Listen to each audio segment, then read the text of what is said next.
Hi guys, in this video I will show you how to change astrological signs in Snapchat. Firstly, you need to get up to your profile section on your Snapchat, and as you can see here on my side, on my upper side, I have Taurus side.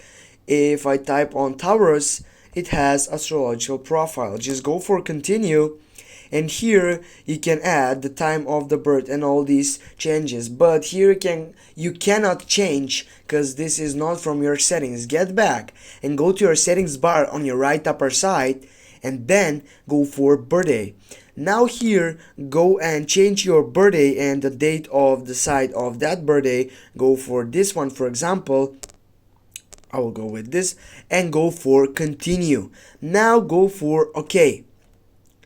When you change the that section and when you get back, as you can see on my upper side, now I'm not that I was before. Now I'm Virgo. Thanks guys for watching. Don't forget to hit that like and share the video. See you soon guys.